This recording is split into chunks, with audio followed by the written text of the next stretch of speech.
और रात्रि क्लास चल रहा था 14/11/1967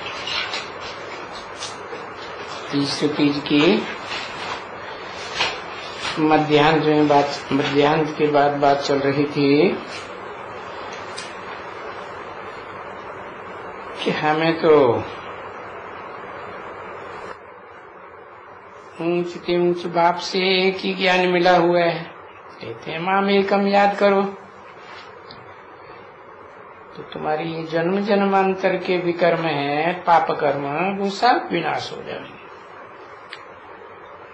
तो उसको याद करते हैं बस। हमारा ज्ञान है ही 1 सेकंड का, उगाया जाता है सेकंड में जीवन मुक्ति।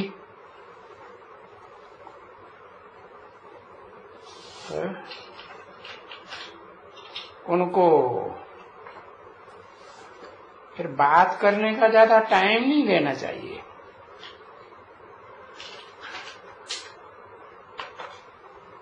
बोलो, ये शास्त्रों की तो ढेर की ढेर बात ही नहीं करो। अब यहाँ आए हो तो हम जो कहते हैं सो सुनो बस।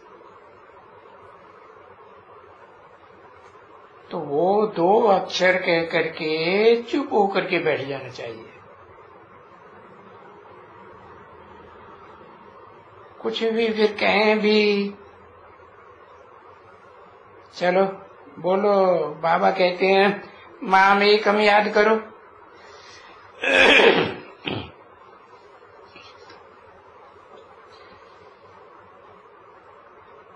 आप कितना भी बैठ करके कुछ भी शास्त्र सुनाओ, लेकिन हम शास्त्रों की बातों पर ध्यान देते नहीं हैं। अगर देते भी हैं तो हमें जो बाप सुनाते हैं उन बातों को टैली करने के लिए ध्यान देते हैं, क्योंकि आप शास्त्रों को ही मानते हैं इसलिए। बाकी शास्त्रों में तो ढेर की ढेर गपोड़े हैं और ढेर शास्त्र हैं।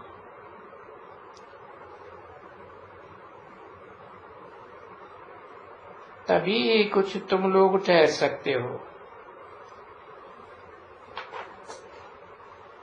नहीं तो देखो उनके पास बहुत शास्त्र हैं, ढेर के ढेर, और वो शास्त्रों की अपन को बड़ी अथॉरिटी समझते हैं। तो तुम्हारे में भी ऐसे कोई ऐसी बात करे, अगर टिप्पण छोटी मोटी चीज बात कर दी तो फिर कुछ नीचे ऊपर हो जाएगा और संस्कृत में तुम्हें बोलना भी नहीं आवेगा, तो फिर आबरू घुमाए देंगे। इसलिए कभी भी ऐसी जैसों से वो अपन को हल्का अगर समझें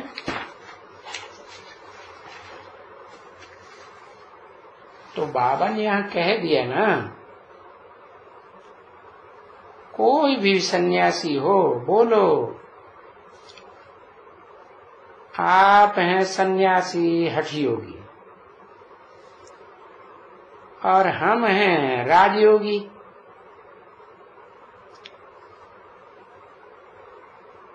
आप हठ पूर्वक इंद्रियों को कंट्रोल करते हैं और घर बार छोड़ देते हैं। जो रचना रची है उसकी परवरिश न करके उसको छोड़ देते हैं। इसलिए हमारा आपसे बात करना फालतू है, खत्म, खेल ही खलास कर दो। जो वो कुछ भी बोले ना, और अखबार बखबार में भी किसी को डालना होगा तो भी कहेंगे वो बोला वो बोला। अब हमको तो बाप कहते हैं, अलफ को याद करो तो तुम्हारा जन्म जन्मांतर का पाप कट जाएगा। दूसरा तो कुछ वो डाल भी नहीं सकते हैं, तो बोलने की इतनी होशियारी चाहिए, क्योंकि तुम बच्चों को तो बोलना जास्ती है ही नहीं। और ये बातें भी तुमको बाप क्यों समझाते हैं इतना? इसलिए समझाते हैं कि तुम परिपक्व बनो। परिपक्व बनाने के लिए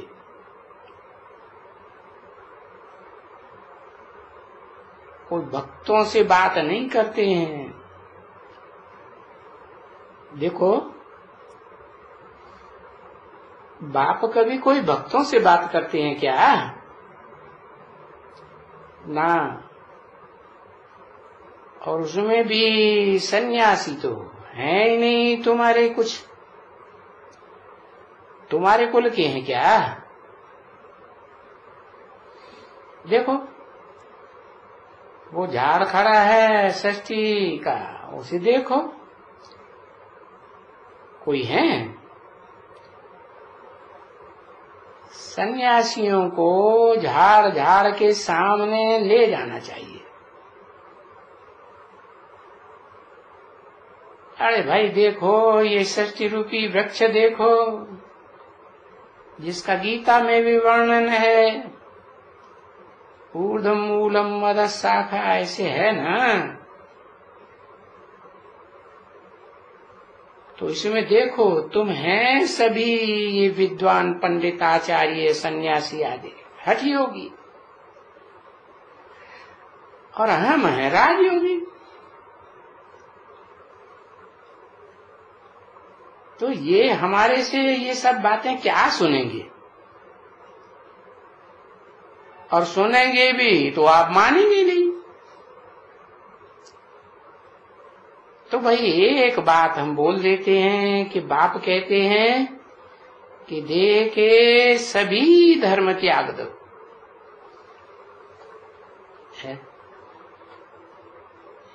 जो इब्राहिम बुद्ध क्राइस्ट है ना, इन्होंने देह के धर्म सिखाए हैं ना, कि आत्मा का ज्ञान दिया। आत्मा का ज्ञान तो नहीं दिया।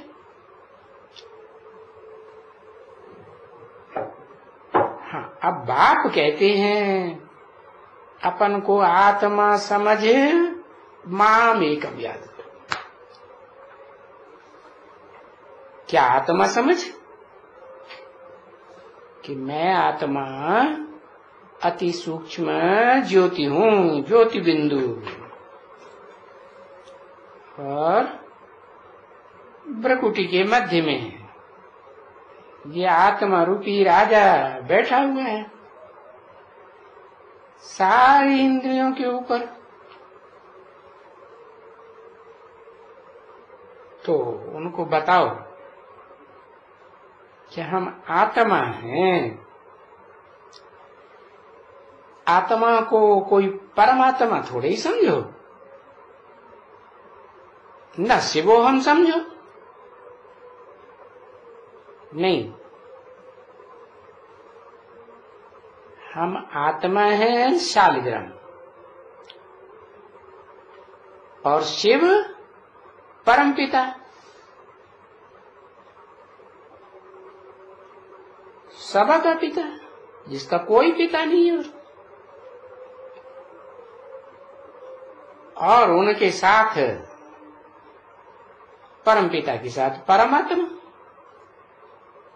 क्योंकि जिस तन में प्रवेश करते हैं वो है परम पाटधारी सच रूपी रंगमंच का। तो वो ही है परमात्मा। तो वो दोनों मिलकर के है जिनको कहा जाता है पतित पावन है। जो हीरो पाटधारी है इस अंतिम जन्म में आकर के इस सृष्टि का सुख भोगते भोगते इंद्रियों से महापतित बन जाता। तो वो पतितात्मा और शिव तो जन्म मरण के चक्र में आता ही नहीं, वो तो सदा पावन। तो वो पतित और पावन का कॉम्बिनेशन है। बस इतना बताओ, जास्ती नहीं। अच्छा चलो बच्चे म्यूजिक बजाओ। सिकीले बच्चों प्रति रूहानी, बच्चों प्रति रूहानी, बाप व दादा का याद प्यार और गुड नाइट। आज का प्रातः क्लास है 15/11/1967 बुधवार। रिकॉर्ड चला है तकदीर जगा कर आई। कहां से जगा कर आई हूं है? कहां से जगा कर आई हूं? अरे 63 जन्म जो लिए ना द्वापर कलयुग में भक्ति मार्ग में, तो जो भक्ति की है 2500 साल, उसमें ऐसे ऐसे भक्तों ने अच्छे कर्म किए हैं तो उनकी तकदीर जग जाती है। तो मैं आत्मा भी तकदीर जगा कर आई हूं है, और अपनी तकदीर में एक नई दुनिया बसा कर लाई हूं। ओम शांति। रूहानी बच्चों से बाप बैठ करके पूछते हैं,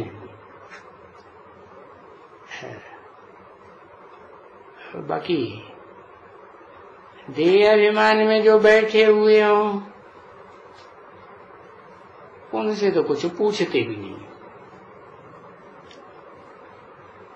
पूछते हैं कि बच्चों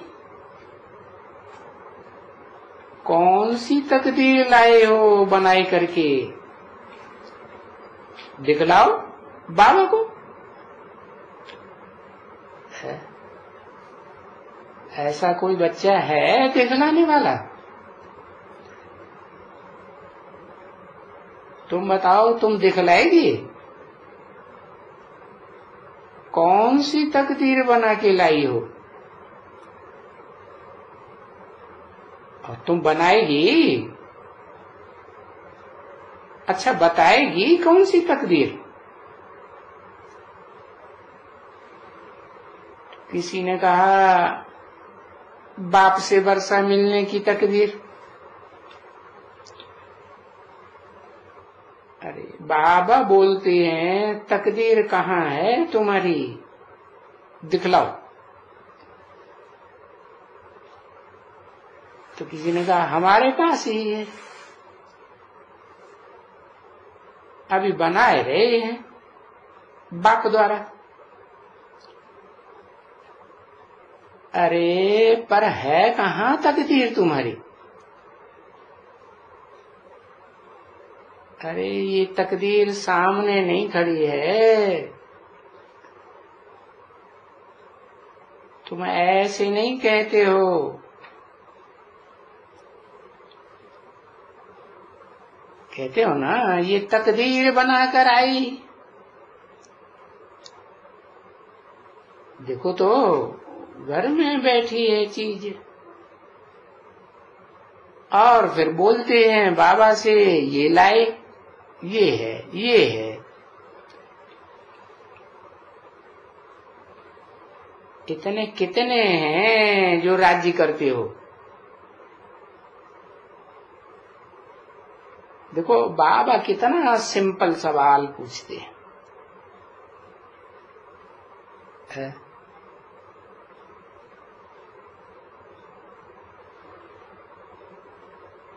कि तकदीर कौन सी बना करके लाए हो। बाबा ये तकदीर है, और सीधी सीधी बात है एकदम। तो ऐसी सीधी बात का सवाल का जवाब भी एकदम 1 सेकंड में होना चाहिए ना। देखो टीचर जब स्कूल में सवाल पूछते हैं, फट से एकदम तुम खड़ा हो करके फट से बता देते हैं। पूछते हैं भाई 5 5 मिला के कितना हुआ, तो फट से तुम खड़े होके जवाब दें 10। तो ये सवाल और ये जवाब, तो ये भी यही है ना। अभी कौन सी तकदीर बना के लाई हो, और कौन सी तकदीर बनाने आई हो। बाबा ये है, बताओ कैसी सीधी बात। तभी तो बाबा कहते हैं कहाँ भी जहां भी तुम ये चित्र वगैरह चित्रशाला बनाते हो, तो यहाँ है प्रिंसिपल, और ये बड़ा प्रिंसिपल, बड़ा कि ये तकदीर बनाकर आए, समझा ना। और भारत की ये तकदीर बन रही है। इसलिए बाबा कहते हैं ना बच्चे, जो तकदीर बनती रहती है उनको ढिंढोरा में ले आना चाहिए, और तो और तो कोई मनुष्य इस बात को जाने, क्योंकि कोई भी जानते तो कुछ भी नहीं है। तो ये तुम बैठ करके मनुष्यों से, अभी ये जो देवताएं बन रहे हो, बल्कि तुम तो साफ कहते हो बच्चे कि हम तो नर से नारायण बन रहे हैं, या नारी से लक्ष्मी बन रहे हैं। तुम तो ये मानते ही नहीं हो, है? तुम तो साफ कहते हो कि हम नर से नारायण, नारी से लक्ष्मी बनते हैं। राम सीता थोड़े ही बनने के लिए आए है? कोई राम सीता बनने के लिए सीता बने, राम बने। तो देखो तुम तो एकदम पकड़ करके बैठ गए क्या, अरे राम तो फेल हो गया तो हम राम थोड़े ही बनेंगे। तुम तो पकड़ के बैठ गए क्या, क्योंकि ये जानते हो कि ये सत्यनारायण की कथा है? ये कोई फेलियर की कथा नहीं है। ये बाप बैठ करके सच सच, और बात भी कितनी सहज सच समझाते हैं। सच सच नर से नारायण बनाने के लिए बाबा रास्ता बताते हैं क्या, और बहुत सहज रास्ता है। देखो कितना सहज रास्ता है। है? क्योंकि अभी तुम पतित बन गए हो, पुकारते हो, अपन को कहलाते हो कि हम पतित हैं, और फिर बुलाते,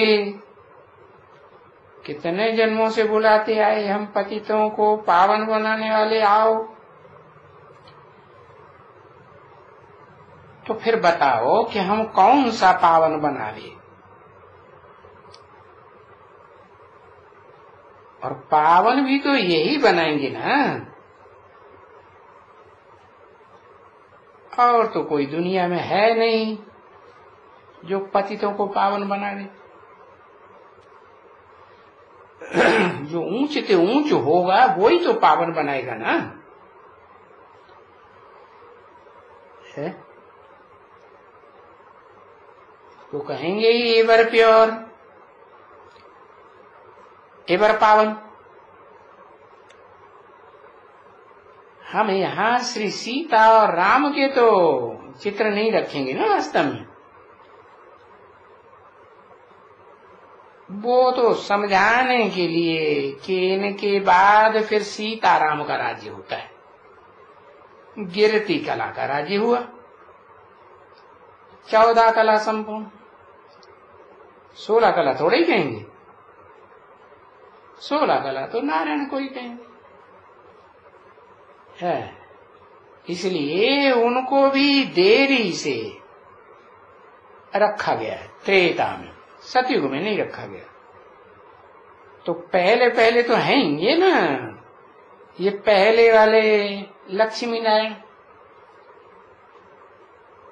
तो बच्चों को तो झट रिस्पॉन्ड इतना जल्दी देना चाहिए, कहाँ भी हो,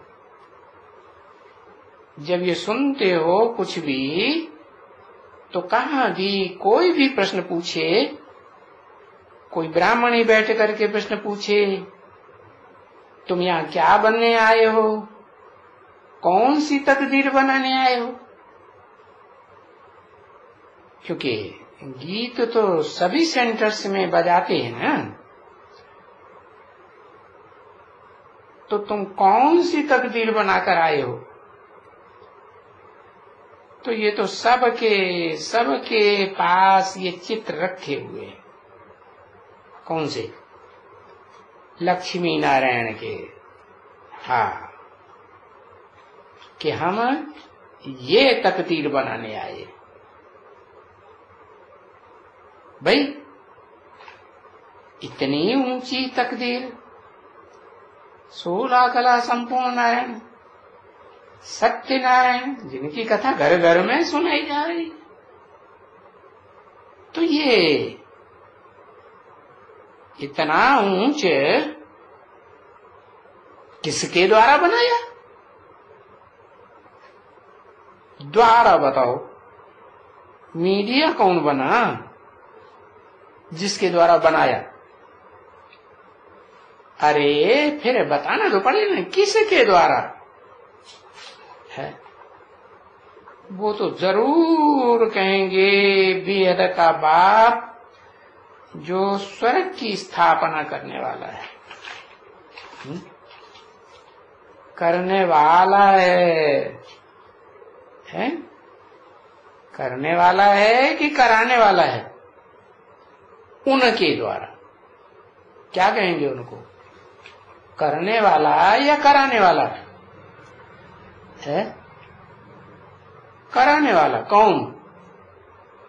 पूछा किसके द्वारा बनाए रहे हैं? है? अरे किसके द्वारा बनाए रहे हैं? वो जिसके द्वारा बनाए रहे हैं वो करने वाला है या कराने वाला है?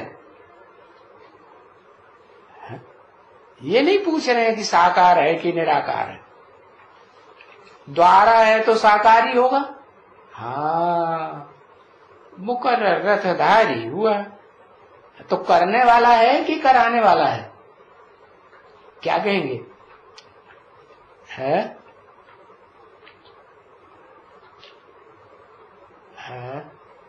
करने वाला है। कराने वाला है प्लस करने वाला। अरे तो द्वारा इसमें कौन है? मीडिया कौन है? करने वाला मीडिया हुआ। हाँ, तो पूछते हैं कैसे करा गई है इनके द्वारा? अब ये जवाब दो। इनके द्वारा कराए रहे हैं,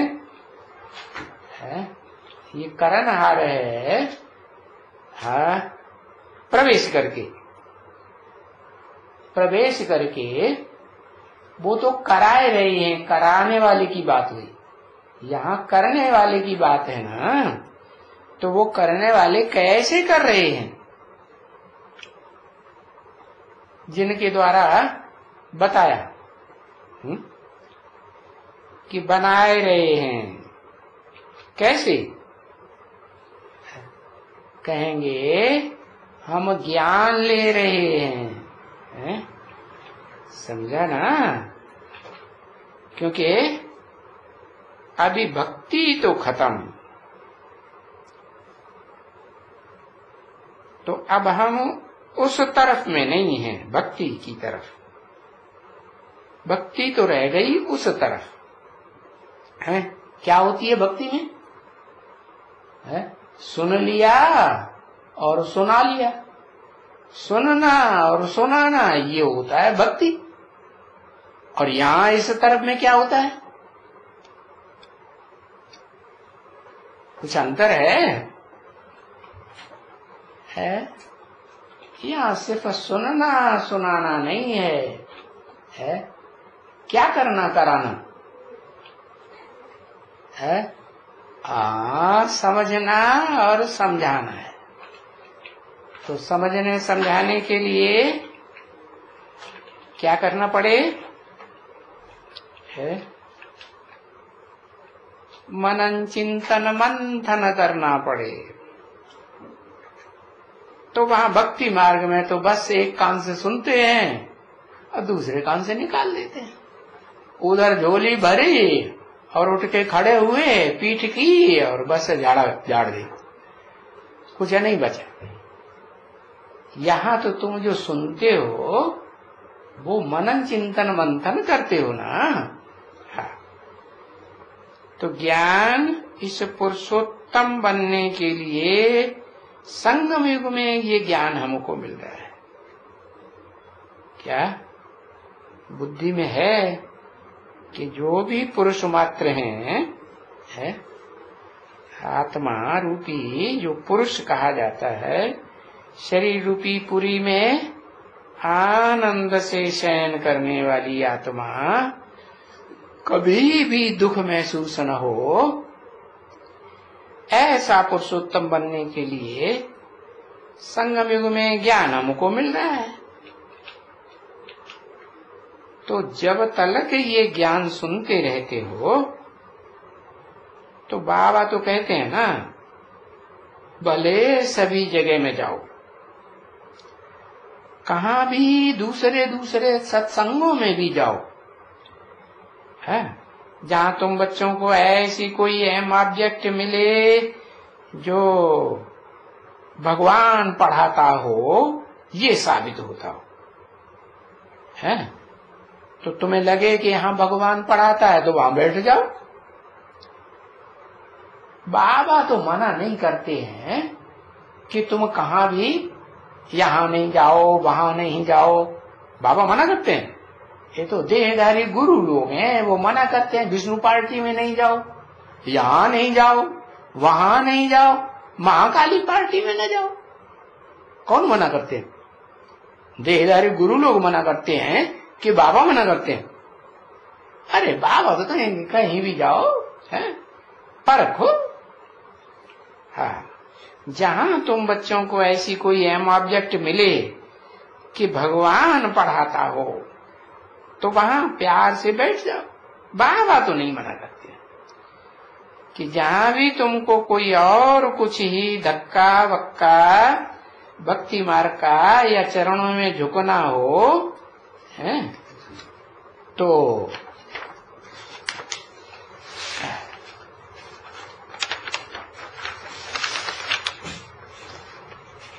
तो जाओ। हाँ, क्योंकि अब जाते हैं उन सत्संगों में सन्यासियों के सामने तो झुकते तो सभी हैं, सन्यासी भी झुक रहे हैं, है? तो चरण में तो सभी झुक रहे हैं,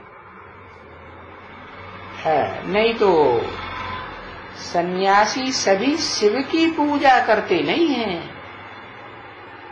परंतु नहीं करते हैं जरूर। अच्छे अच्छे जो सन्यासी हैं उनमें बाप ने समझाया है कि सबसे बड़ा जो शंकराचार्य था, पहला शंकराचार्य, वो किसी के सामने माथा नहीं टिकाता। और अभी भी जो बड़ा शंकराचार्य होगा ना भारत में, वो किसी के सामने माथा नहीं झुकाएगा।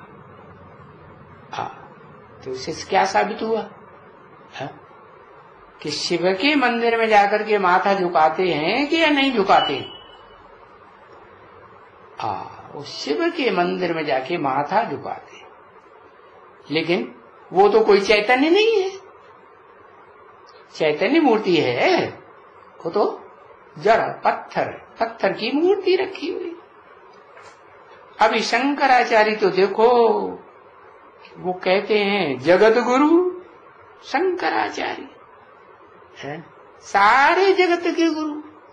तो जब सारे जगत के गुरु हैं तो किसके सामने माथा झुकाएंगे? नहीं झुकाएंगे। वो कहते हैं हम जगत गुरु हैं। अभी उनको तो पहले भी समझाना चाहिए ना कि तुम जगत गुरु अपन को कहते हो, तो तुम जगत गुरु कैसे हैं? जबकि तुम पूजा करते हो, चाहे मंदिरों में पूजा करते हो, चाहे अपने गुरु की पूजा करते हो। जगत गुरु सारे जगत का गुरु होगा तो वो कोई के पुजारी थोड़े ही होते हैं। जगत गुरु तो आते हैं लक्ष्य देने के लिए। जो सारे जगत का गुरु ऊंच ते ऊंच भगवंत है, वो किस लिए आते हैं? आते हैं लक्ष्य देने के लिए कि तुमको नर से क्या बनना है? नारायण बनना है, नारी से लक्ष्मी बनना है, पुरुषोत्तम नारायण बनना है। तो गोया वो ही लक्ष्य देते हैं कि तुम भी जो लक्ष्य देते हैं ऊंचते ऊंच कि नर से नारायण बनो, हाँ, और शिव की ही पूजा करो और कोई के सामने माथा नहीं झुका। ओम।